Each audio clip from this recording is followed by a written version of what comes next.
अशा प्रकारचे अनेक व्हिडिओ पाहण्यासाठी आपल्या ग्रेट महाराष्ट्र YouTube चॅनलला सबस्क्राइब करा। नमस्कार शेतकरी मित्रांनो, पहिल्यांदा मी माझी ओळख करून देतो। माझं नाव आहे अरविंद यशवंत पाटील।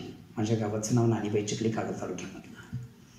आता मला पुन्हा तुमच्यासाठी नवीन व्हिडिओ आणायचे। ह्या दुग्ध व्यवसायामध्ये जे कोण नवीन असतील किंवा बरेच वर्ष ह्या दुग्ध व्यवसायामध्ये काम करणारे असतील, तर आज एखाद्याला जर प्रश्न विचारला की बाबा रे दुधाचा व्यवसाय परवडतो का, तर प्रत्येकाची अशी यशोगाथा आहे की बाबा दुधाचा व्यवसाय 100% आज परवडत नाही। मग नेमकं ह्याच्या पाठीमागची काय कारणं असू शकतात ह्याच्याबद्दल थोडंसं आपण जाणून घ्यायचं आहे। आजचा विषय आहे जनावरांच्या आहारामध्ये हिरव्या चाऱ्याचं किंवा एकंदरीत आहार व्यवस्थापनाबद्दल आपल्याला बोलायचं आहे। सगळ्यात महत्त्वाचं, तुम्हाला गोठा बांधता येतो किंवा तुमच्याकडे आता गोठा बांधलेला तयार आहे, तुमच्याकडे आता जातीवंत सुद्धा जनावर आहेत, खूप चांगल्या पद्धतीची सुंदर जनावर तुमच्याकडे आज या ठिकाणी आहेत। मग ती संख्या कमी असेल किंवा जास्त मोठ्या प्रमाणात असेल। आता ही जनावर जातीवंत, तुम्हाला जनावर म्हणायचं कशाला ह्याही गोष्टीबद्दल तुम्हाला मार्गदर्शन करायची काहीच गरज नाही। पण आज दुग्ध व्यवसाय नेमका कुठं अडचणीत आला आहे याच्याबद्दल आपण थोडंसं जाणून घेऊया। सगळ्यात महत्त्वाचं, तुम्ही म्हणता की खाद्याचे दर वाढले। आता लक्षात असू द्या, मेन बेस काय आहे ह्या दुग्ध व्यवसायाचा, तर ह्यात सगळ्यात महत्त्वाचा विषय की ह्या दुग्ध व्यवसायामध्ये हिरवी वैरण आणि सुकी वैरण हा खूप महत्त्वाचा विषय। आता हिरव्या वैरणीमध्ये नेमकं काय असायला पाहिजे, आता हे लहानपणी आम्ही शिकलो, एकदल कशाला म्हणायचं, द्विदल कशाला म्हणायचं, ह्या सगळ्या गोष्टी आम्ही लहानपणापासून आपण शिकत आलो। पण एकंदरीत विचार करायला झालं तर ह्या दुग्ध व्यवसायामध्ये हिरव्या वैरणीची फार म्हणजे आवश्यकता असते। हिरव्या वैरणी काय पोच करतात किंवा काय पोचवतात, तर जनावरांच्या आहारामध्ये हिरवी वैरण हे प्रोटीन असू दे, म्हणजे उदाहरणार्थ प्रथिने, जीवनसत्वे, क्षार, कार्बोदके, शुष्क पदार्थ, असे चांगले जे काय जीवनावश्यक किंवा शरीर कार्यासाठी ज्या गरज असणाऱ्या ज्या गोष्टी आहेत त्या पुरवायचं काम करतात। आणि मग याच्यावरतीच त्या दुधाची गुणवत्ता ठरते। आज गोठा टिकवण्यासाठी मंडळी एकदल आणि द्विदल चाऱ्याची आज उभारणी करावी लागते। एकदल चारा कशाला म्हणायचा, तर ते एका रेषेत जे वाढतं, जी उंची वाढते, ह्या चाऱ्याला एकदल म्हणायचं। उदाहरणार्थ मका, ज्वारी, बाजरी, कडबळ, त्याचबरोबर इतर अशा एकदलमध्ये त्या वैरणी येतात। हत्ती गवत, नेपियर ज्याला आपण म्हणतो, त्या वैरणी येतात। आता द्विदल म्हटलं की वेलवर्गीय, म्हणजे पसरणाऱ्या, जमिनीवरती अशा पसरणाऱ्या, याच्यामध्ये मूग येतं, चवळी येतं, उडीद येतं, बरसीम येतं, लसूण घास येतं, अशा पद्धतीचं येतं। आता ते पुस्तकामध्ये लिहिण्यासाठी खूप छान वाटतं द्विदल, वाचण्यासाठी चांगलं वाटतं, ऐकण्यासाठी चांगलं वाटतं, प्रबोधन करण्यासाठी, सांगण्यासाठी खूप चांगलं वाटतं। पण प्रत्यक्षात काय असतं, प्रत्येक जिल्ह्याची भौगोलिक परिस्थिती वेगवेगळी असते। आता याच्यामध्ये गोठा टिकवण्यासाठी काय करावं लागतं, तर यासाठी बहुवर्षीय चाऱ्याच्या लागण करायला पाहिजे। आता खूप सुंदर बहुवर्षीय वैरणी आता आलेल्या आहेत। याच्यामध्ये बोलायला झालं तर DHL 6 आहे, बायप 10 आहे, यशवंत 2 आहे, CO1 आहे, CO2 आहे, CO3 आहे, CO4 आहे, CO5 आहे, अशा वेगवेगळ्या त्या हत्ती गवतांच्या जाती आज या ठिकाणी आलेल्या आहेत। आता सगळ्यात बेस्ट जर जात तुम्हाला सांगायला झालं तर DHL 6 आणि बायप 10, 4.5 फुटाची सरी सोडायची आणि 1 फूट ते 1.25 फुटाच्या अंतरानं त्याचा एक डोळा लागण पद्धतीने ते म्हणजे त्याची लागण करायची। जमीन त्याला भारी, मध्यम, काळवट असू देत, काळी घोर जमीन जर असेल तरी सुद्धा चालतं, त्याला मुरमाड जमिनीला सुद्धा येतं।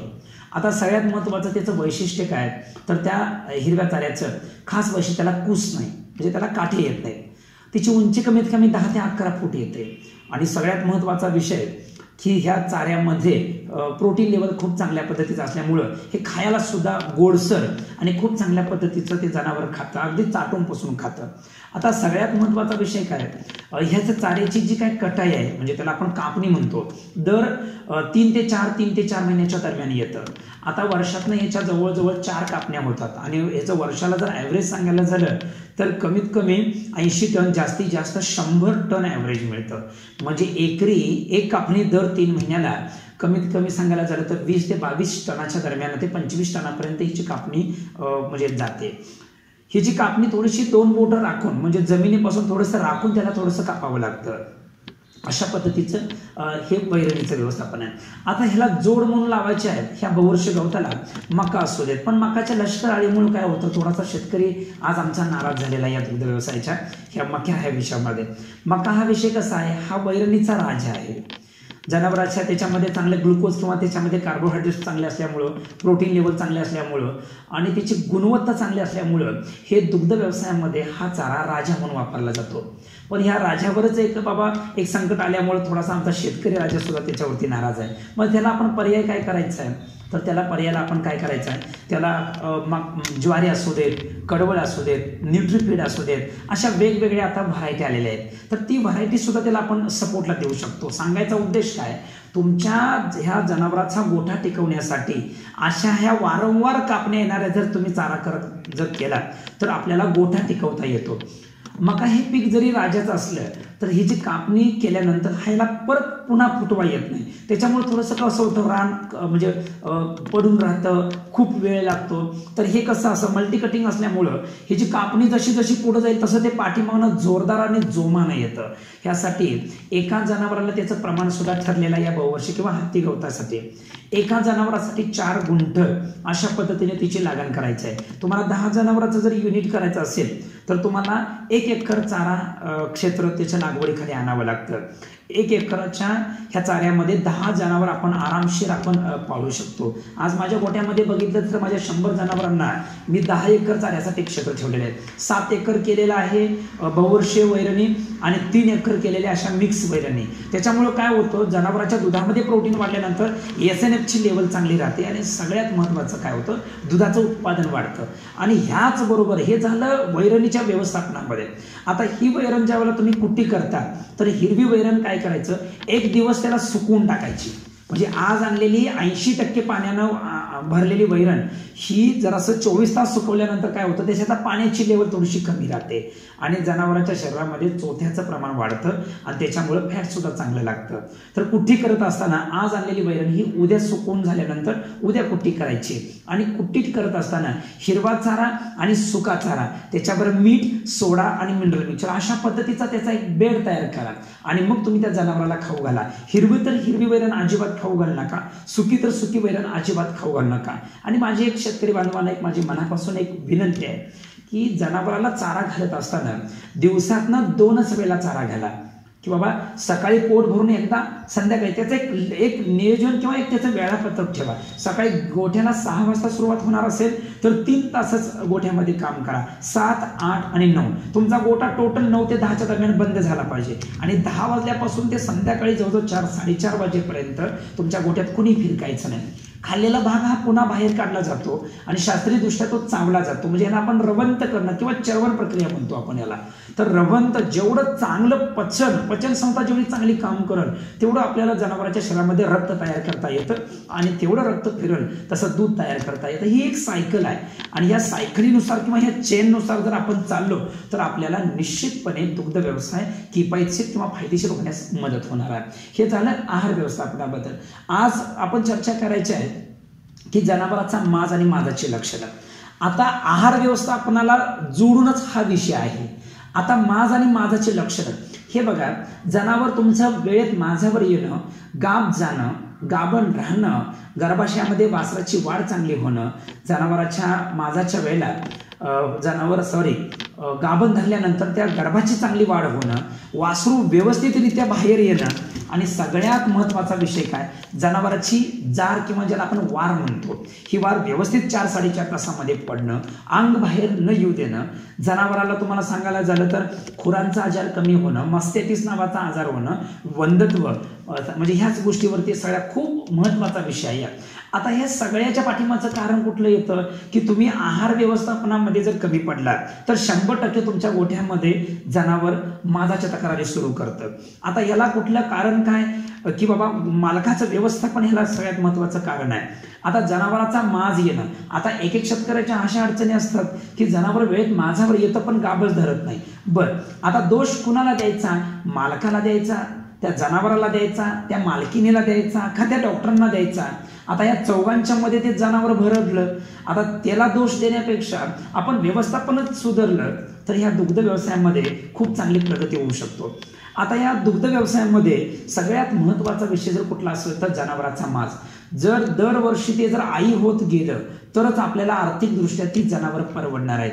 म्हणजे एक शास्त्र सांगून जातं एका गाईचं 4 ते 4.5 लिटर दूध मिळालं पाहिजे आणि एका म्हशीचं जवळपास तुम्हाला सांगायचं झालं तर 2 ते 2.5 लिटर दूध मिळालं पाहिजे, तर आपल्याला शाश्वत दुग्ध व्यवसाय करता येतो. मग हे आई होणं फार गरजेचं आहे दरवर्षी, कारण एखाद्या जनावराचं लाईफ किती आहे तुम्ही समजू शकत नाही. एखाद्या जनावरात आता म्हैस हे जनावर किती वर्ष जगणार आहे, तर म्हणजे 18 ते 20 वर्ष जगणार आहे आणि याच्यामध्ये 14 ते 15 वेत घ्यायचे म्हशीमध्ये.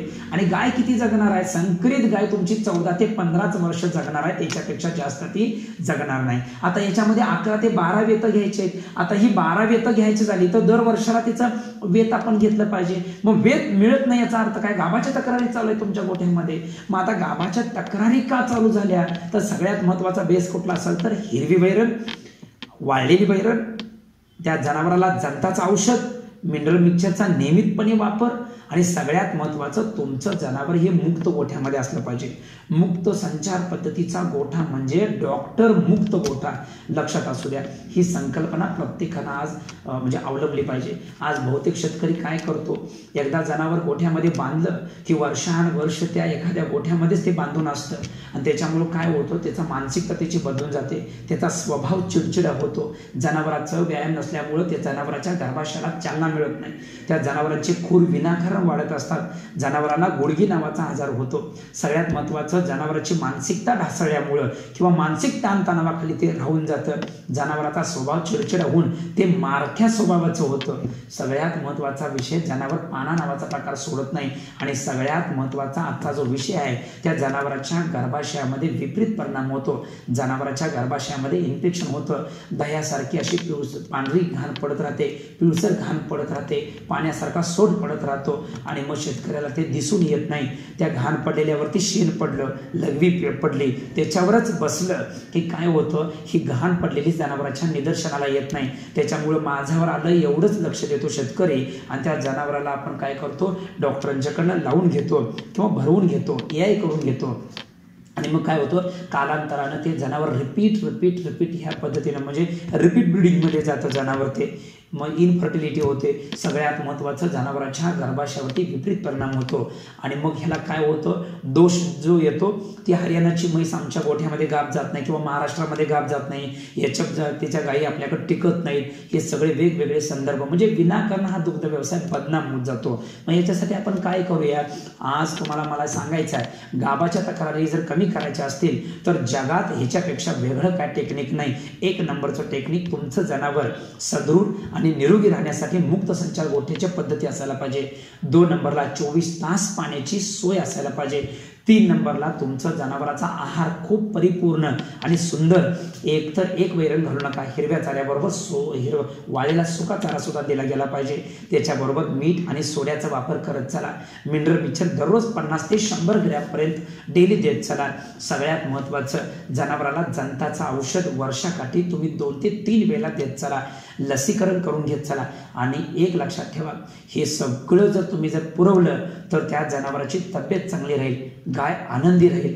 आई होण्याची इच्छा तिनं स्वतः व्यक्त केली पाहिजे, कारण तुम्ही तसा परिपूर्ण जर आहार पुरवला तर आई होण्याची त्याची इच्छा आपोआप होत जाते. हे प्रॅक्टिकली नॉलेजमध्ये आम्ही ते मिळवलेलं आहे. कारण गाय आनंदी गाय, दुःखी गाय, निरोगी गाय, रागीट स्वभावाची गाय, हे 4 स्वभाव आहेत त्या गायीचे.